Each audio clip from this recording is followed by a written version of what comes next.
This episode of Eat the Rules is brought to you by You on Fire. You on Fire is the online group coaching program that I run that gives you a step-by-step way of building up your self-worth beyond your appearance. With personalized coaching from me, incredible community support, and lifetime access to the program so that you can get free from body shame and live life on your own terms. Get details on what's included and sign up for the next cycle at summerinanen.com/you on fire. I'd love to have you in that group. This is Eat the Rules, a podcast about body image, self-worth, anti-dieting, and intersectional feminism. I am your host, Summer Inanen, a professionally trained coach specializing in body image, self-worth, and confidence, and the best-selling author of Body Image Remix. If you're ready to break free of societal standards and stop living behind the number on your scale, then you have come to the right place. Welcome to the show.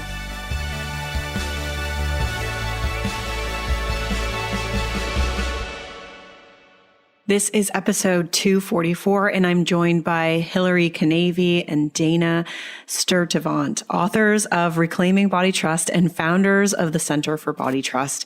We talk about how to overcome the challenges around trusting your body and how to navigate body grief that may arise as you step away from dieting. You can find all the links and resources mentioned at summerinanen.com/244. And before I get into this episode, I want to just mention something that we did not mention at the end of this episode, and that is the Reclaiming Body Trust retreat that Dana and Hilary are running from November 6th to 9th at the Kripalu Center for Yoga. Discover the pathway out of a rigid, mechanistic way of thinking about the body and into a more authentic, sustainable way to occupy your beautiful self. Now is the time to unravel tiresome patterns and reconnect with your body. This looks like an incredible retreat. I will link to the details so that you can learn more about it if you're looking for an in-person event that's really going to help you cultivate the practice of body trust in a supportive environment with two incredible instructors. Then definitely check this out. And honestly, it looks extremely affordable. So, it's not blowing it out of the water like a lot of retreats do. So I'll link to that in the show notes for this episode. You can find that at summerinanen.com/244. Okay. So just a few other announcements before we get into this incredible interview. First, I want to give a shout out to working on my body positivity via Apple Podcasts. Summer and her guests are so inspiring and have really helped me open my eyes to the pervasiveness of diet culture and fat discrimination. Highly recommend for anyone looking to improve their self-worth and stop hating themselves. Thank you so much for leaving that review. If you leave a review during the month of October 2022, then I will give you a free audio and ebook copy of my best-selling book, Body Image Remix. Just email me or DM me through Facebook or Instagram to tell me that you left a review, and I will just send that link over to you. It's going to be the digital copy. And you can do that by going to iTunes, search for Eat the Rules, then click ratings and reviews and click to leave a review or give it a rating. It only takes 1 minute. And don't forget to follow along or subscribe via whatever platform you use.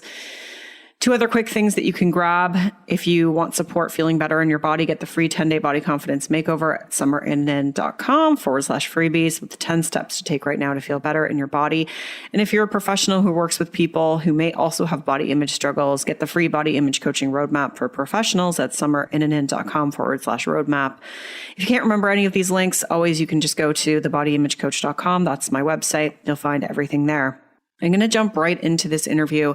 I loved reading the book by Dana and Hilary called Reclaiming Body Trust. I think it's an incredible resource. It takes a really nuanced perspective on the journey to healing your relationship with food and your body. And they lay it out in such a beautiful way, including many different individuals' stories, as well as a lot of different exercises and tactics that you can incorporate to deepen or start to enter into trust with your body, as well as move through that body grief phase, which is what we're going to center a lot of our discussion around today. For those of you unfamiliar with Hilary and Dana, in 2005, Hilary Kinavey and Dana Sturtevant co-founded the Center for Body Trust to offer programs that encourage movement towards a compassionate, weight-inclusive model of radical care to address body oppression, heal body shame, and associated patterns of chronic dieting and disordered eating. The Center for Body Trust also offers programs for helping professionals and educators interested in adopting client-centered, trauma-informed, justice-based approaches to healing, including an intensive year-long body trust certification training. Their work has been featured in the New York Times, Self, Real Simple, Huffington Post, and the TEDx stage, and their book, Reclaiming Body Trust, A Path to Healing and Liberation, was released on August 30th. You can learn more at centerforbodytrust.com. Let's get started with the show. Hello. Hi, Hilary. Hi, Dana. Welcome to the show. Hi. Thanks so much for having us. I'm so excited to have you here. Sorry, I didn't mean to cut you. There's two of you. I have to wait for both of you to speak. Sorry. I'm really excited to have you both here. I really adored your book. It was such a wonderful piece of work. I've been recommending it to all sorts of my colleagues as well as my clients. And I'm excited to have you speak to the book and your work here today. Thank you. Yeah, we're excited to be here and talk about it. Yeah. So, normally I'll ask people just what brought them into this work. I do want to focus more on the book, but you want to just give everyone just a little brief snippet of how you got together, how you decided that you wanted to support people with reclaiming body trust and really make that like your purpose. Mm-hmm. My interest in doing this work came from my own struggle with my body early on and my own healing process. And then at the same time, I was becoming a therapist and just noticing how I was so struck by how this conversation wasn't this conversation about this anti-diet conversation, this body affirming conversation, this idea about understanding body hierarchies and how that affects how we engage with our bodies, process trauma, all that kind of stuff. I was just shocked that it wasn't in my field at all. And so I wanted to start having much different conversations with people. And it was around that same time where I was starting to do that I met Dana. And I'll let Dana tell you a little bit more about what brought her to the work and what brought us together. Yeah, so I sometimes say I'm the dietitian, the dietitian half of Be Nourished. And was, clinically trained in the dominant weight paradigm. And for a long time, I really believed I was not promoting dieting behaviors. I really thought I was promoting healthy lifestyles, in air quotes. And I was working in clinical trials, helping participants make, quote unquote, lifestyle changes to, quote unquote, improve their health and lose weight. And I worked with this intervention for 7 years, and the intervention worked in that people lost weight at 6 months, but at 2 years, their weight was back up. And the researchers wanted to figure out how do we follow people long term to help them keep the weight off. And I was starting to think focusing on weight is not helpful.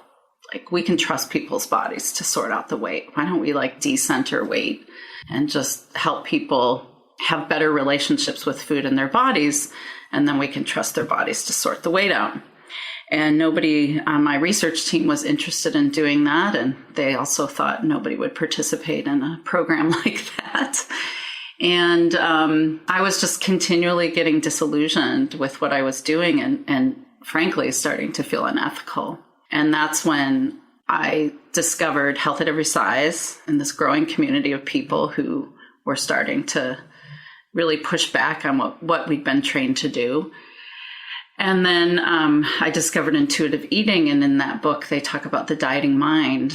And when I saw the qualities of a dieting mind compared to a non-diet mentality, I was like, oh, guess which side the research participants were on? We were calling it lifestyle, but they were definitely dieting if you talked to them.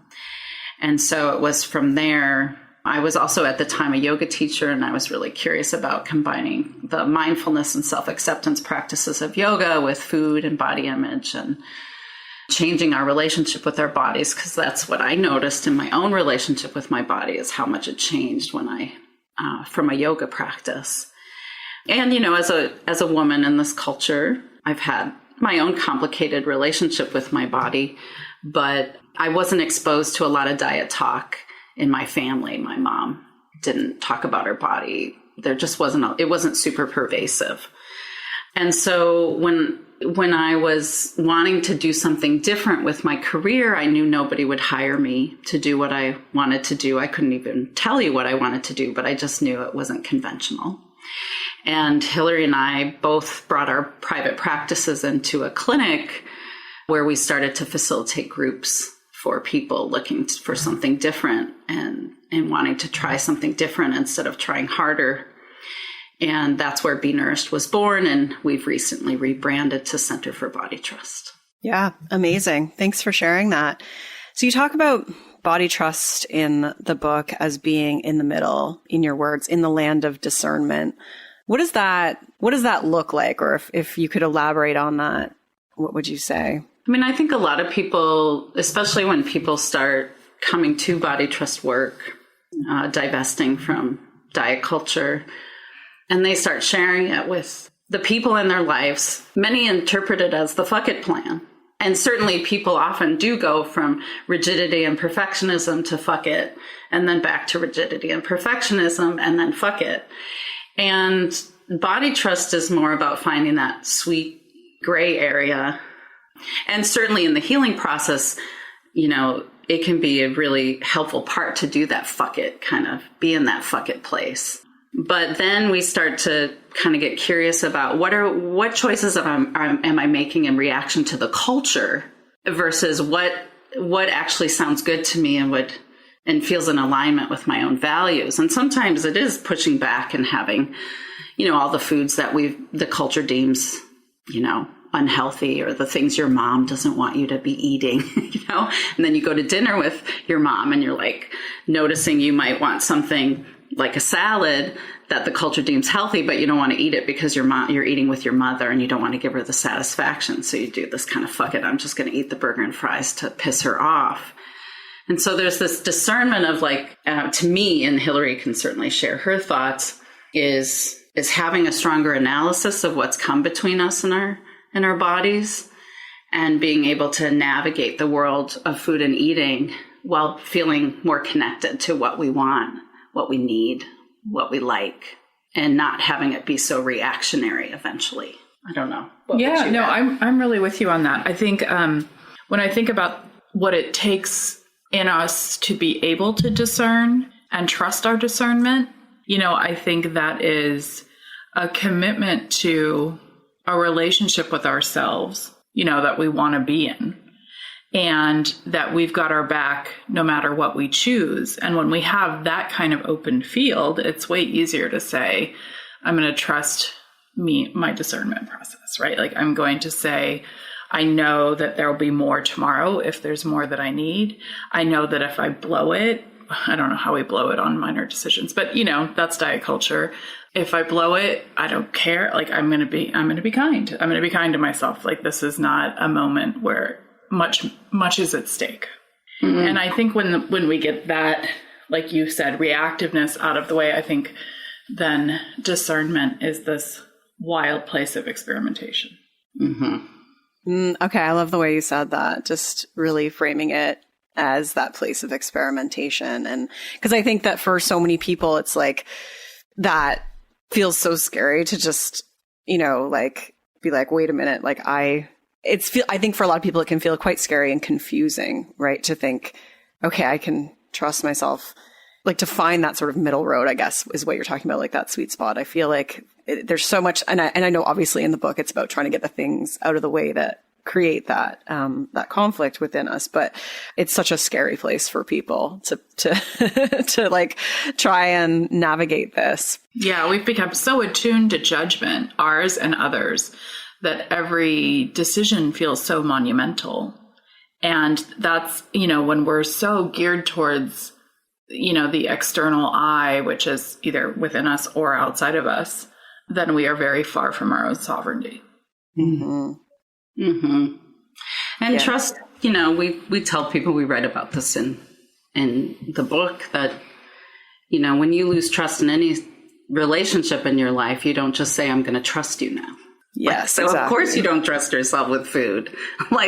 Then we don't just make a declaration that we trust ourselves or we trust this person who's broke our trust, right? Trust is rebuilt through small, consistent acts over time. And this is where the risk taking and the experimentation is so critical, that we work the edges of our comfort zone, because we can read about it and know it and not be practicing it and embodying it in our life. And it's through those practices and experimentation and seeing what happens when you say yes, and see what happens when you say no, and seeing what happens when you say not now, and seeing what happens when you have more, seeing what happens, like that's just what the process is. And collecting these experiences over time gives us more information to arrive in that land of discernment. But I think somewhere, like you were saying, there's all this stuff in the way, and the culture has done such a good job. Diet culture and constructs around health have done such a good job of convincing us that we're the problem, that we've been the problem that needs to be fixed and corrected. That, that's why body trust kind of lives in a separate idea or construct altogether, which is that, this work is about getting the problem focus out of the bodies of individual people and putting it back on the culture where it belongs, because so many of us were indoctrinated into this way of thinking before we could consent. And here we are trying to be good, with no real reward for doing so. Right. Yeah. That's so good. Yeah. I think what I take away from, there's a lot that I'm taking away, but it's really about approaching it too with like non-judgment and curiosity, because I think that, people can get really lost in the nitty gritty of like, well, if I eat this, like, am I committing to, like, am I making like a healthy choice, or am I making like a diet? You know what I mean? Like, I think people overthink like almost every bite in that beginning phase. And it's like, okay, let's like really try to zoom out to a more meta view and really understand that, like you said, just approaching it with that. What was the word you used? I wrote it down. Something about like wild something. What did you call it? It was really good. It was wild. Yeah. Do you remember? You usually remember. I thought I wrote it down, but anyways, no. I think it's like more about experimentation. Wild. Yes, that was the word. Thank you. Yeah. So one of the things that I think I often hear from people is that they think they're doing it wrong because perhaps they're not losing weight, or I think you give the examples in the book of like they're, eating sugar or emotionally eating. So they feel as though they're doing it wrong. What's your response to that? This work is really different than programs and plans that people have done in the name of weight loss. Like when you go on a diet or your 30-day plan, or, whatever the diet of the day is when you're listening to this podcast, you're given a set of rules and guidelines that are really tangible. Eat this, don't eat that, have this much, I don't know, whatever. Eat 6 times, eat 3 times. Eat, don't eat after this time. Do intermittent fasting. I mean, there's all these rules, right? And when you come to Body Trust, we don't give you any of that. We don't give you any of that containment. And when you go on these plans, within an hour, 2 hours, if you're doing it right, in air quotes. And Body Trust doesn't feel like that. People feel like they're flailing when they do this work. And disordered eating, rigid plans, compulsive, like it creates containment. And so it makes sense that people struggle early on in this work because there's not a lot of do's and don'ts. We don't have these training wheels, all these rules to train you. It's really about coming home to yourself and your own knowing. And sometimes we start at just understanding that body trust is a birthright, that you were born into the world with this, and it was taken from you, often by the age of 10. And you can get it back. Absolutely. We wouldn't do this work if people didn't land in a better place. But we don't know what's going to happen to your weight. A core aspect of body trust work is redefining what healing looks and feels like. And, nobody knows what your body is supposed to weigh. And if they tell you they do, they're lying. We say one of 3 things will happen to your body, and that's the truth. You will gain weight, you will lose weight, or your weight will stay the same. Like, we have no idea of what your story has been up until this point. We don't know how long you've had a disrupted relationship with food in your body. And a really hard aspect of this work is kind of a tipping point, is understanding that you can't keep doing it, that even if you wanted to diet, your tolerance to it has been impacted by all you've done in the name of thinness. And so sometimes people sit in this place of acknowledging that they can't go back and keep doing the rigidity and the perfectionism and the restrictive eating plans. And they don't necessarily know how to go forward.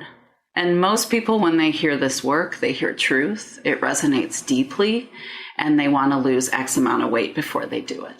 Right. Yeah. That notion of like feeling like you're doing it wrong is really informed by the anti-fat bias, you know, because if that wasn't there, then that would not, you know, there wouldn't be that sense of like, I must be doing this wrong. Yeah. Mm-hmm. Yeah. That your body has a place where it's comfortable, and, you know, you can spend your whole life trying to suppress that weight, or you can move towards freedom.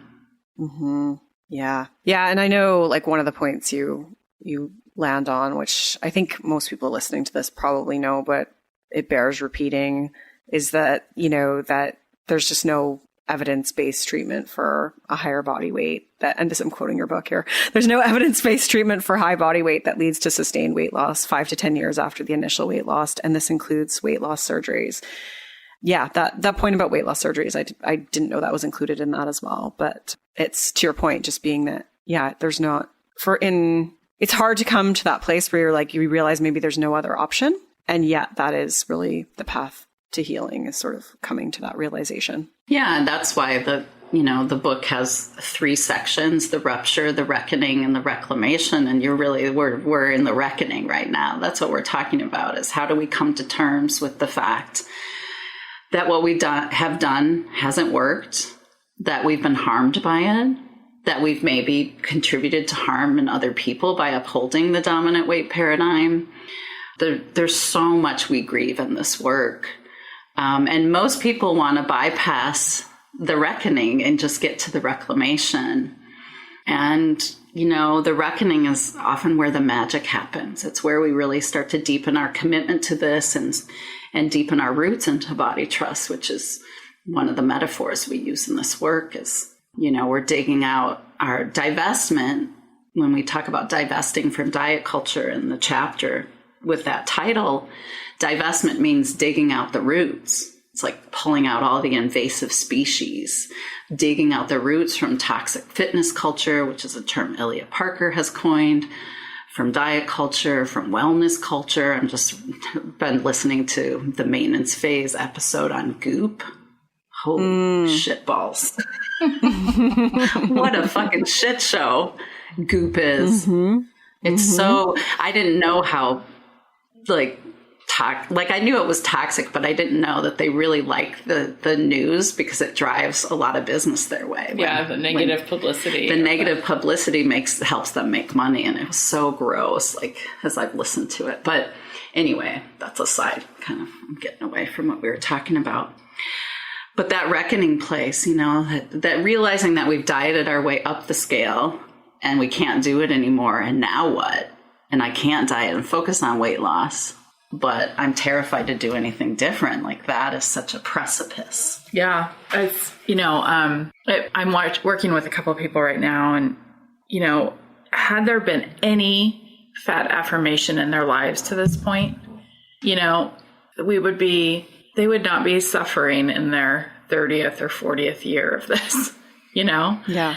But there hasn't been. And so all we know is failure associated with bodies, right? Unless we're doing something to create performance. And a lot of that performance is about performing our gender better, or performing thinness, or performing health. And we need to go, you know, I think we need to go much further in our conversations in general in our field to really lift up that what we're doing for most clients is that they're going to live a fat life. A lot of people who give up dieting and disordered eating are going to live as fat people. And this is not a big deal, except for that it's everything when you've been tortured by weight stigma throughout your life, right? And how do we have this conversation? because this keeps coming up for me this week a lot, about like, yes, there's weight stigma in the world. And yes, a living a joyful, fat, celebratory life is wonderful at the same time, like both. And that's a conversation we're not having quite. Some people are. I really appreciate the fat icons out there that are. And so, you know, lots of us, I think, get to that place you're talking about where it's like you can't go back, but you know, you don't really want to go forward because it only looks like hell. Your only story about living in a larger body is that it's going to be hell. And that's some of what we grieve, along with grieving like that we're never going to be thin, or the big reveal, or we're never going to wear certain jeans or whatever, you know, or we grieve the time that we've spent, the time that's been lost to this, the vibrancy that's been, you know, and vitality that's been, and energy that's been put towards this instead of other things in your life. We grieve all of that. But then also we need some hand holding happening around what it means to go forward in a fat body. As a fat person, a small to mid fat person, I'm like, yeah, where's the fat role models? Where's the places where we hold up fatness as fantastic? Mm-hmm. So that's coming up for me. I don't know why. Oh, because I talked about it so much this week, I guess. But it's the part that's missing, you know, I guess, to just like make it simpler. There's a lot that we get for taking this path. And I think sometimes it's hard to articulate the freedom. Well, and it's hard for people to believe, right? When they haven't had that message or exposure at all, you know, and their own internalized experiences of living in perhaps a fat body. Yeah. So I wanted to talk to you about, sorry, go ahead. Oh, I was just going to say, it's making me think about those before and after pictures where they flip the script and they have the before picture as the thin, you know, person, and then the after picture is the fat person, and that celebratory joy there. It's so countercultural to post something like that. And yet, you know, I wanted to mention that this is why we recommend that you curate a social media feed that is fat affirming, and that, you know, some of our clients create a separate account where they just have fat affirmation. So when they need it, they know they can go to the separate account and just see a feed full of fat joy. There's a hashtag fat vanity. Our old business manager, Anna Chapman, does fat self-care tips. Like, there is community out there. That's true. And you can find it, and you can find people upholding a different narrative that will be so helpful to divestment. This episode is brought to you by Ember and Ace. Ember and Ace is an athletic wear brand for plus-size kids. The 5-piece Essentials collection is launching this fall in kids size extra large to 4X. Subscribe to their newsletter at emberandace.com and be the first to know about new product sales and more. I love this brand. It's an amazing idea. If you know someone or have a child that could benefit from this, definitely pass them along to emberandace.com. Yeah, I think that that's super important. And you mentioned the importance of community, and obviously trying to find in person is even better if you can. Not always easy depending on your own situation. But yeah, so you were, talking about the grief process, and just, I think that, for some individuals, if their weight increases, there's a loss of privilege, whether it's like coming to terms with not being able to go on a roller coaster, or having to, have more traumatic experiences at the doctor, things like that. Like, what's your advice, or how do you help people navigate those feelings? Because I imagine that creates just so much resistance in people, and makes the process really difficult. I mean, we want to name that it's a thing. I think like you're doing just by saying it out loud right now, is that this is, there's a lot of grief here. Our bodies are us, and we've been introduced to completely disembodied ideas about who we are based on, what we've come to believe about our bodies. And so there's a lot to grieve. There's a lot that we've missed out on. And grief is like one of the most natural emotional processes we have as humans. It's the way our body processes stuff and helps us move through. So it's something we can trust in ourselves, and we don't like it. But, at every moment inside of us, there's something happening that we don't like. And then there's other things happening too, right? So grief is essential for understanding both our body story, what's happened, and what hasn't been okay for us. But it's also essential for saying, I can no longer tolerate this. I can no longer go forward. And it's also a part of our process of saying, my life is going to be different than what I thought. That doesn't mean it's going to be worse. It doesn't mean it's going to be better. It's just going to be different than what I thought. And I was sold a bill of goods that if I perform all these things right, I get the good life. And that might not be the truth. I was lied to, right? So I think the most important thing about grief is that we acknowledge that it's happening. When we're engaging in diet culture, we're not engaging in an emotional process. And so our emotions are just kind of getting shoved to the side as maybe inappropriate or not necessary or even problematic. And we want to start bringing them back in because they're messengers. Our emotions are messengers. Grief is a messenger. We find that grief lends permission to people to say this is hard or I'm in a process, as opposed to I can't do this anymore. And so we've, in reading more and more about grief, when I was writing the book, it became clear that like ritualizing awareness of grief can be really helpful. So we talk about, creating a physical place in your house where you're reminded that I'm in a process, and part of it is grief, so that might be like an altar or a sacred space or a picture or a set of words or something like that that you run into and you're like, I'm in process, because as we go through our days, our heads often want to explain away everything that's happening and take us into the to-dos and the shoulds and all of that. And I think we need reminders to land back in feelings and emotion and in our bodies. Emotions are one of the things that embody us when we acknowledge that they're even there.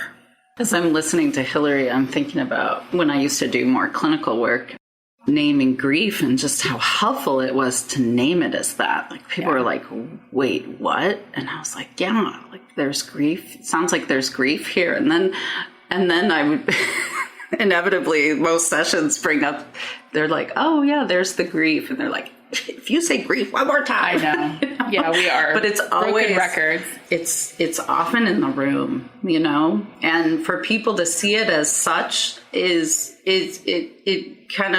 expansive. I feel like it gives them a way of understanding what's happening, which grief is not comfortable for many people.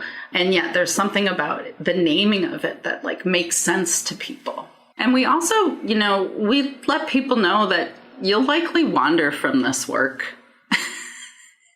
You'll do this work, explore it for a while, and then you'll find yourself with a freezer full of, Jenny Craig food. And you'll open up the freezer and go, this isn't me. Who is this? What was I thinking when I bought, hopefully people can catch themselves before they spend $250 on food they don't want. But it's not uncommon for people in this reckoning phase to feel pulled back. We're recording this in late September, and, the magical behavior change time of year is upon us, where the siren song of the wellness and fitness and diet industries is going to get really loud, and people feel that pull, like it's going to be different. There's always like, let this year be. And I think when we fully reckoned, or we're closer, we're kind of through the reckoning, people see it for what it is. They're like, I just can't do it. Even when I feel the pull, they can't do it. But they may wander and return. I feel like people come to this work and then they step back and they kind of sneak up on it and then they pull back. And we always say, this is something Sharon Salzberg, I learned from a meditation retreat of hers, is that the healing is in the return.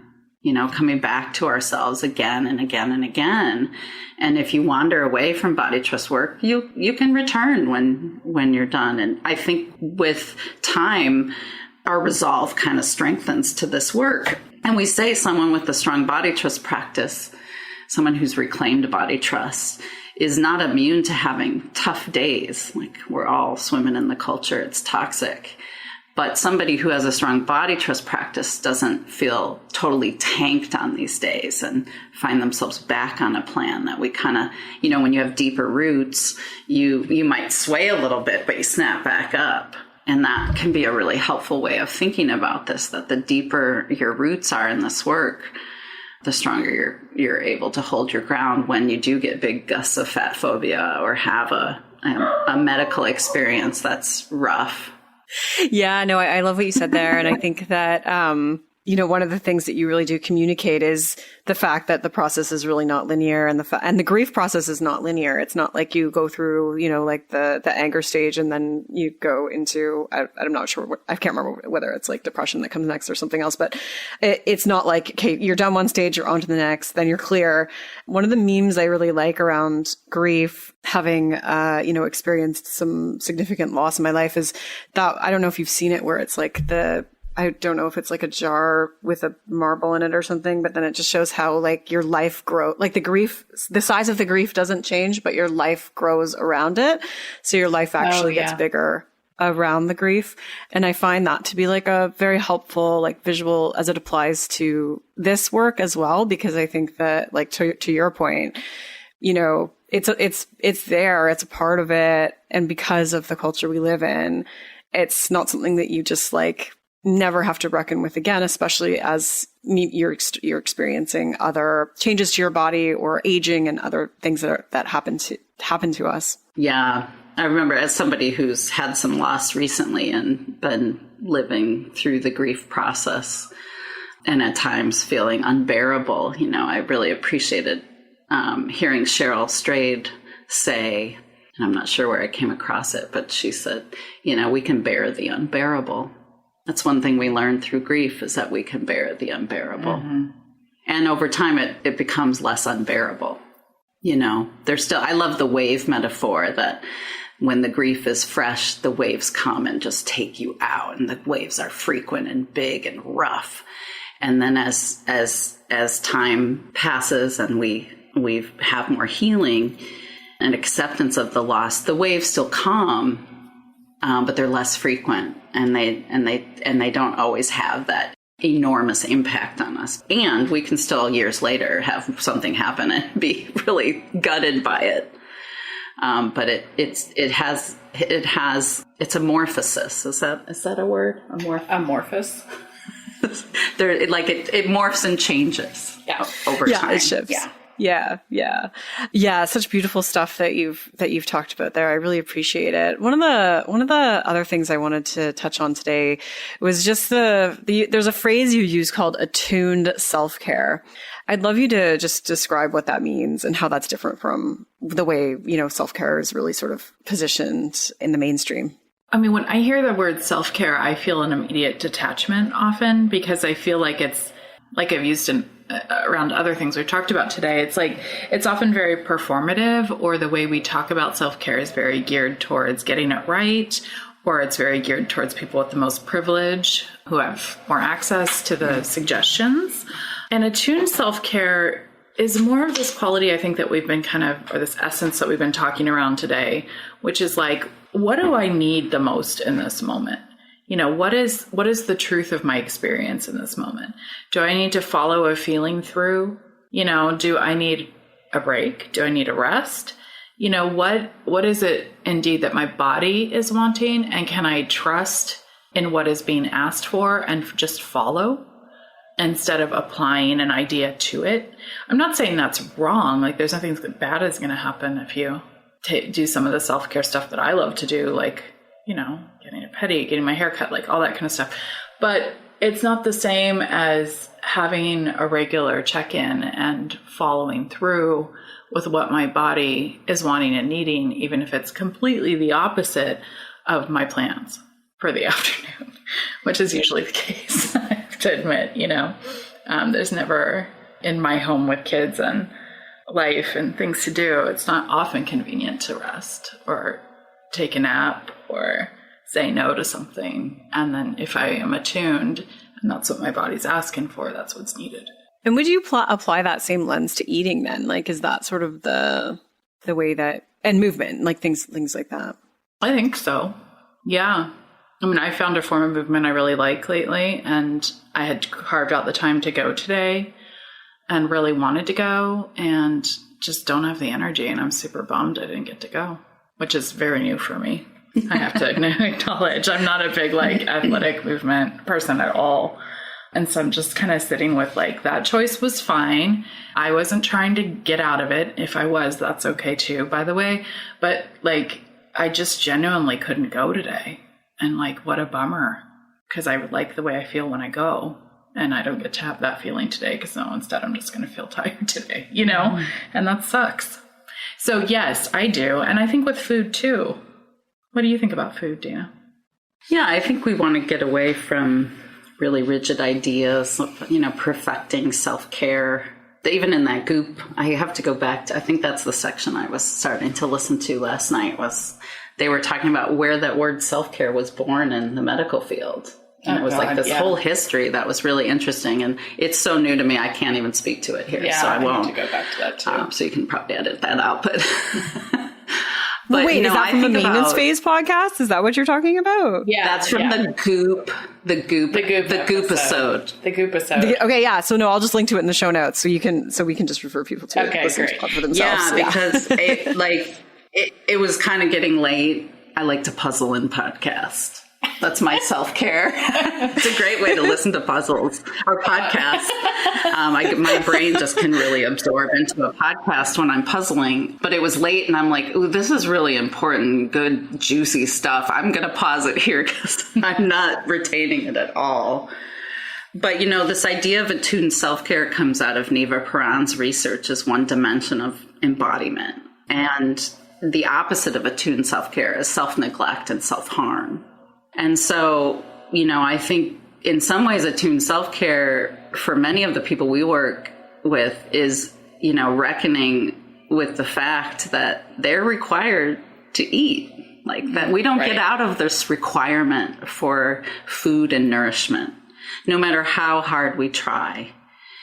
And I feel like there's a lot of self-neglect around food because when we eat, in some ways we're saying, I'm here, I exist. I have needs. I want. I matter. And most people walk out the door, most of the people that I work with, walk out the door in the morning to go to work and there's not even awareness that like at some point they're going to need to eat.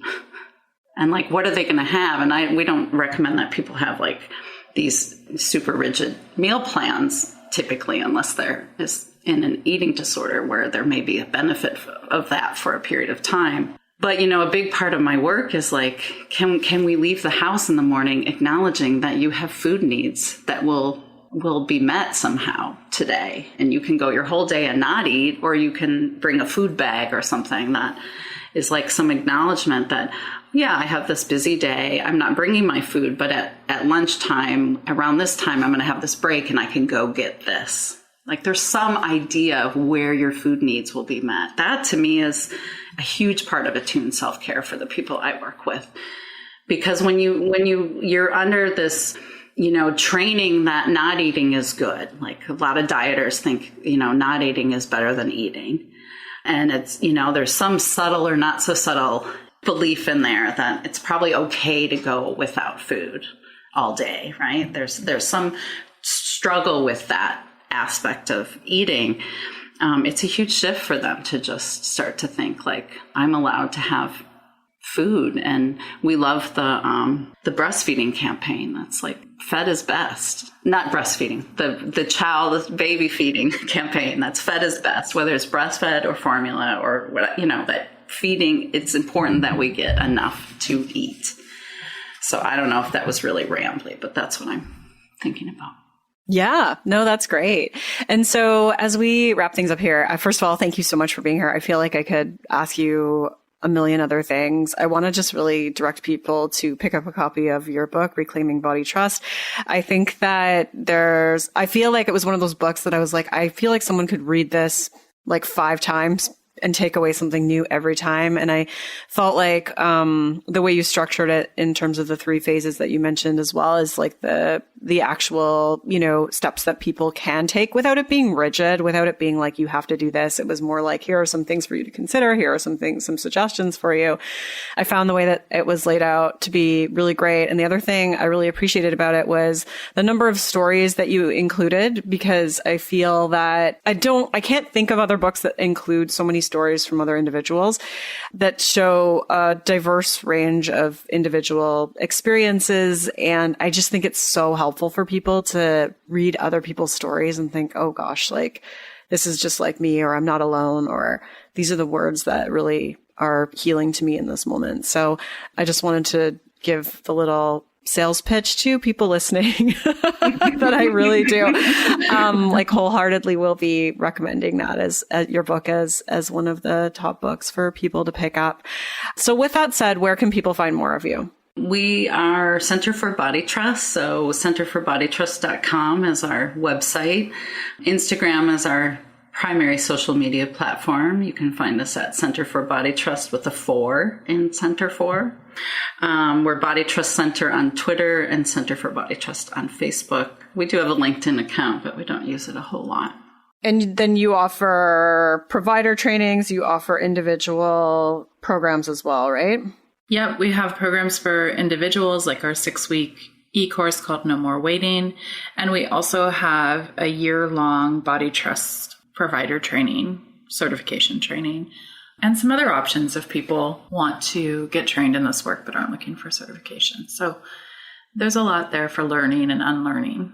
And I think one of the last things I want to say is it can be really helpful to find some community, whether that's social media community or doing this work in groups. Something happens when we come together and explore this work and know that we're not the only ones who are trying something different. And especially when most people in your life are probably unaware of this work and this approach, we've seen people shift leaps and bounds when they come to a retreat or a workshop or something and explore this. Yes, absolutely. 100%. I agree with that. Thank you so much for your time today. I really appreciate you both being here. I'm so excited I finally got you both on the show. Thanks so much for having us. It's been really good to spend this time with you. Yeah, it's been nice to connect. Rock on. I hope you enjoyed that interview as much as I did, and I hope you go out and grab a copy of their book, Reclaiming Body Trust. It's really, really incredible. You can find all the links and resources mentioned in this episode at summerinanen.com/244.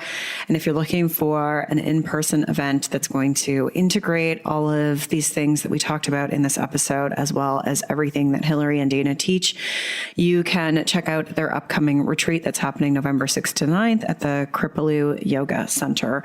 I, again, will link to that in the show notes for this episode. And thank you so much for being here. Thank you so much for listening. Rock on. I'm Summer Inanen, and I want to thank you for listening today. You can follow me on Instagram and Facebook at Summer Inanen. And if you haven't yet, go to Apple Podcasts, search Eat the Rules, and subscribe, rate, and review this show. I would be so grateful. Until next time, rock on.